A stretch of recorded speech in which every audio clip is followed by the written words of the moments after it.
이제 한국복음주의협의회 명예회장으로 계시는 김명혁 목사님 나오셔서 심령이 가난한 자는 복이 있나니라는 제목으로 오늘 말씀을 전해 주시겠습니다. 예, 좀 늦게 와서 죄송합니다. 제가 이 근처에 9시 30분까지 도착했는데 그러면 다른 데로 가라고 차가 그래가지고 1시간 기다리다가 지금 10시 반이죠?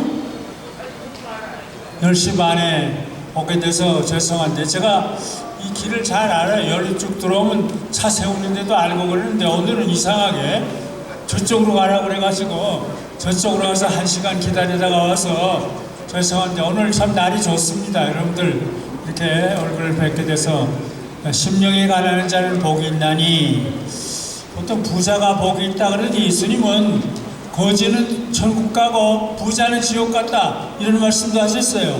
참 이상해요. 나는 죄인을 부르러 왔지 의인을 부르러 오지 않았다 그런 말씀도 하셨어요. 건강한 사람은 내가 필요 없고 병든 사람들이 내가 필요하다. 그건 좀 이상한 말씀이에요.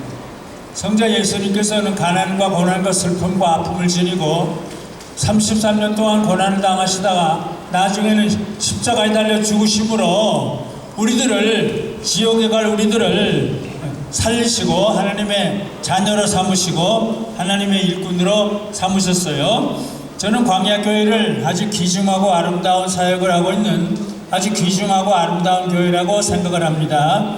오늘 부족한 제가 광야인의 날을 맞아서 여기 다시 와서 심령이 가난한 자는 복이 있나니라는 제목으로 20여 분 동안 설교를 하게 되어서 하나님께 감사를 드리고 저를 불러주신 임명희 목사님, 정경화 사모님, 광야교회 성도들 모두에게 감사를 드립니다. 성자 예수님께서 다음과 같은 귀중한 말씀을 하셨어요. 심령이 가난한 자는 복이 있나니 천국이 저희 것이며 애통하는 자는 우는 자예요. 애통하는 자는 복이 있나니 저희가 위로를 받을 것이며 그 다음에 또 가난과 고난과 슬픔이 유익한 것이라는 말씀을 계속했어요. 사실 예수님의 삶이 가난과 고난과 슬픔과 아픔으로 가득한 삶이었어요. 성자 예수님께서 태어나실 곳이 없어서 부유에 말과 소가 사는 부유에 태어나시고 또 태어나시자마자 애굽으로 피난 가서 피난 생활을 하셨어요. 어떻게 하나님의 아들이 구유에 좋은 집에서 태어나지 않고 소와 말이 사는 구유에 태어나고 또 그때 그 왕이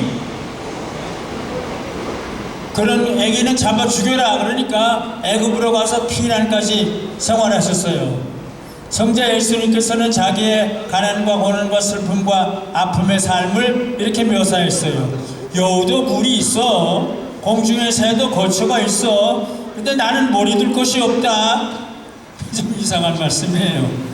성자 예수님께서는 십자가에 달려 마지막에는 십자가에 달려 죽으심으로 극심한 가난과 고난과 슬픔과 아픔을 당하셨어요.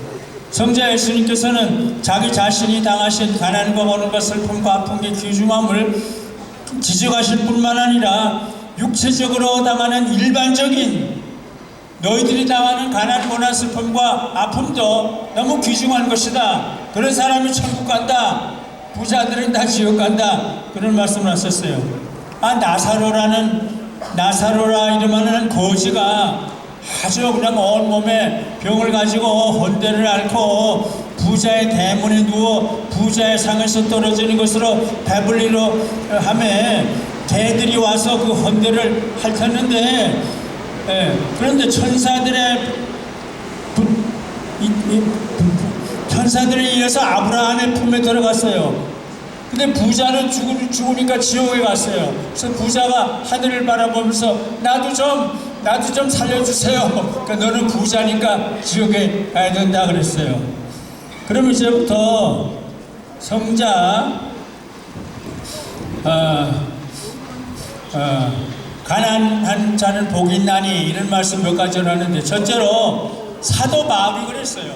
사도 바울은 예수 믿는 사람 때려 죽이고 잡아 죽이던 사람인데, 예수님이 사울아 사울아 부드럽게 부르시니까 회개하고 예수님을 믿고 그 다음에 사도 바울이 됐는데, 가난과 오는과 슬픔과 아픔을 늘 지니고 살았어요.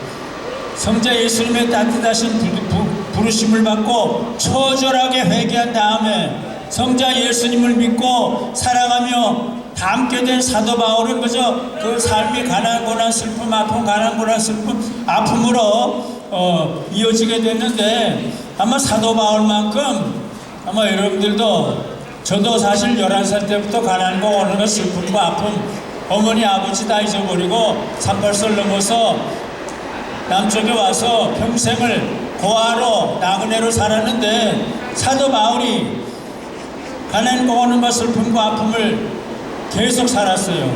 사도 바울이 기술한 가난과 고난과 슬픔과 아픔의 리스트는 너무 길고 너무 다양해요. 고린도후서 11장 12장에 나는 이렇게 가난하고 먹을 게 없고 그저 계속, 그런데 가난과 고난과 슬픔의 리, 내가 수고를 넘치도록 했어. 옥에 갇히기도 많이 했어. 매도 수없이 맞았어. 여러 번 죽을 뻔했어. 유대인에게 40에 하나 가만 매를 5번 맞았어. 3번 대장으로 맞았어. 1번 돌로 맞았어. 3번 파선하는데 일주야를 기품에서 지내며 여러 번 여행의 강의 위험과 강도의 위험과 동족의 위험과 이방인의 위험과 신의 위험과 광야의 위험, 여기 광야의 위험, 광야의 위험과 바다의 위험과 거짓 형제 중에 위험을 당하고 쭉 얘기. 난 이렇게 많이 예수님 믿은 다음에 이렇게 고생을 했어. 수고하고 애쓰고 여러 번 자지 못하고 줄이고 목마르고 여러 번 굶고 춥고 헐벗었노라. 마지막에 고린도후서 12장에서는 그러므로 내가 그리스도를 위하여 약한 것들, 이건 불치의 병이에요. 약한 것. 예수님 보고 나 이거 고쳤어. 아니야. 너 고쳤으면 내가 교만해져. 그러니까 알겠습니다. 나는 그리스도를 위하여 약한 것들, 불치의 병을 기뻐하겠습니다. 나는 약한 것들과 능욕과 궁핍과 핍박과 고난을 기뻐합니다. 아니, 그런데 사도 베드로도 또 그래요. 처음에 사도 베드로가 예수님 나 십자가에 달려 죽어야 돼. 안 됩니다. 십자가에 죽으면 안 되니까 예수님이 베드로 보고 사탄아 물러가라. 난 죽기 위해서 왔는데. 베드로는 배신자고 아주 못됐는데 마지막에는 부활하신 예수님이 베드로에게 나타나요.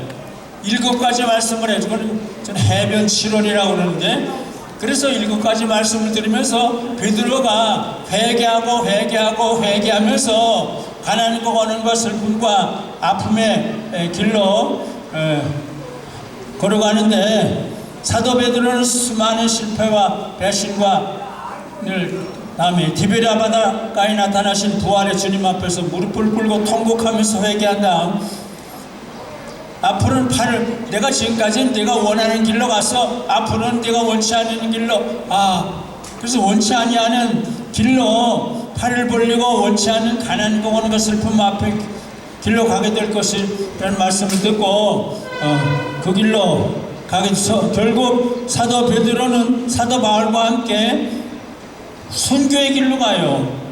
로마에 가서 순교를 당해요. 그래서 로마가 변화가 돼요. 로마는 예수님 잡아 죽이던 못된 나라였는데 그 나라가 변화돼서 기독교 나라가 돼요. 사도 바울과 사도 베드로, 성 프란시스, 성자라고 불리는 사람이에요. 성 프란시스는 가난과 고난과 슬픔과 아픔을 보석으로 여겨요. 가난은 나의 애처요, 고난은 나의 스승이요, 죽음은 나의 자매다. 아니 어떻게 그런 얘기를, 손양월 목사님도 그랬어요. 손양월 목사님처럼 가난, 고난, 슬픔, 아픔, 가난은 나의 애처요, 고난은 나의 스승이요, 죽음은 나의 소원이다. 죽음이 어떻게 소원이에요? 하늘나라 가니까요. 예, 그래서 성 프란시스는 가난과 고난과 슬픔과 아픔을 너무너무 귀중하게 여기면서, 근데 성 프란시스 때문에 한경지 목사님이 생겨요. 한경지 목사님도 많은 고난을, 몸에 병을 짊어지고 살았는데 성 프란시스를 바라보면서 변화돼요. 손양은 목사님도 참 처음에는 그 가난도 싫어하고 그러는데, 가난은 나의 애처요, 고난은 나의 스승이요, 죽음은 나의 소원이다. 손양은 목사님이 결국 사랑의 원자탄이 돼요. 가난과 고난과 슬픔과 아픔에 대해서 말씀드리면은, 그렇게도 진한 가난과 고난과 슬픔과 아픔을 당한 사람도 별로 없을 것이에요. 손양은 목사님은 애양은 나환자들을 너무 사랑하고 자기를 희생함으로 주어진 가난과 고난과 슬픔과 아픔을 몸에 짊어지고 살다가 48세에 40몇 세에 죽은 사람들이 많이, 제 아버지도 48세에 순교당하셨죠. 우리 앞서간 사람들은 그렇게 많이, 물론 방지일 목사님은 104세를 사시다가 참 귀중한 삶을 사셨는데, 우리 옛날 살던 사람들은 40몇 세, 50몇 세, 예수님 따라서, 예수님은 33세. 아니, 그러니까 그렇게 고난을 당하셨어요. 48세 세상을 떠났어요. 신사참배를 거부한 대가로 피나는 고난과 슬픔과 아픔을 당했어요. 1948년 10월 19일 여수 순천 반란 사건 때는 그렇게 사랑한 두 아들 동인이와 동신이가 공산당에 의해서 총살을 당해 죽었어요. 두 아들을 죽인 안재선이 잡혔다는 소식을 들었는데, 손양은 목사님과 사모님은 울면서, 내 두 아들은 예수님 사랑하다가 순교당해서 천국 갔는데, 안재선은, 내 두 아들을 잡아 죽인 안재선은 지옥 갈 텐데 저거 어떻게 해? 저거 살려야지, 내가 용서해야지. 그래서 그 딸 보고, 선동이 권사님 보고 가서 안재선 죽이지 말라고 그래, 때리지도 말라고 그래, 내가 용서한다고 그래, 내가 아들 삼겠다고 그래. 그러니까 아니 어떻게 아들까지 삼아요? 막 대들다가, 그래도 내가 이렇게 5년 동안 일본 시대 때도 공산 시대 때도 고난을 당했는데, 내가 고난 당하는 것이 네가 좋은 것이야. 너 빨리 가서 앉아서 죽이지 말라고 그래. 그래서 딸 손양은 가서, 아버지가 죽이지 말라고 그랬어요, 아들 삼겠다고 그랬어요. 막 우니까 그를 취재하던 군인 대표가 담배를 피우다가 떨어뜨리고 울면서 위대하시다.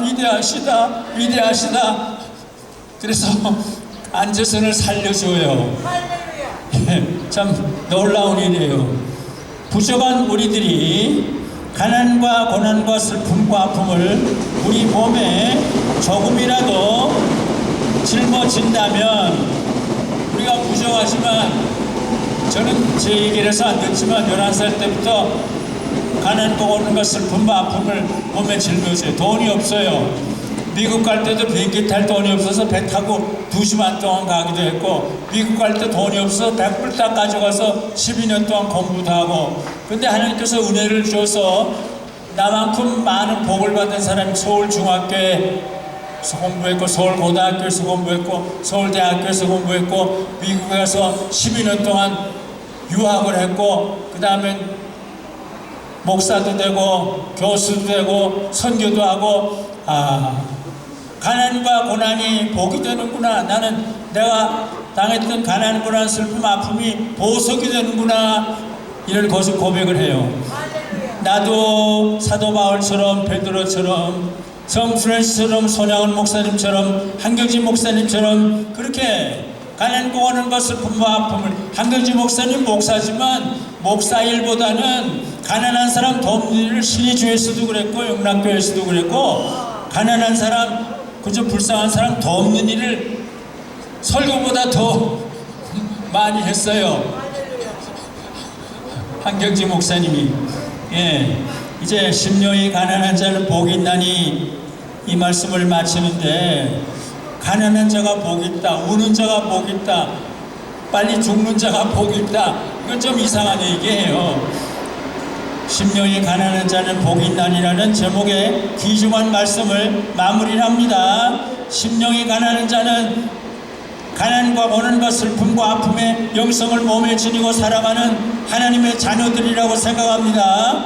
결국 우리들은 세상을 살아가면서 우리들이 당하는 모든 종류의 가난과 고난과 슬픔과 아픔을 귀중하게 여기고 살아가면서 살아가야 할 것입니다. 부족하고 또 부족한 우리들이 당하는 가난과 고난과 슬픔과 아픔을 통해서 조금은 겸손해지고 조금은 부드러워지고 조금은 따뜻해진다고 생각합니다. 하나님께서 광야교회와 이 지역에서 살고 있는 모든 분들에게 긍휼과 용서와 자비와 사랑과 은혜와 축복을 베풀어 주셔서 지금 여러분들이 비록 가난과 고난과 슬픔과 아픔을 당하고 있지만 이것을 귀중하게 생각하면서 예수님을 바라보면서 선양원 목사님, 성 프란시스, 한기지 목사님 같은 바라보면서 가난과 고난과 슬픔을 귀중하고 아름다운 것이라고 생각하면서 귀중한 예수님 닮은 삶을 살다가 가볍게 기쁘게 세상을 떠나 아버지 집으로 올라가는 여러분들과 제가 되기를 간절히 바라고 소원합니다.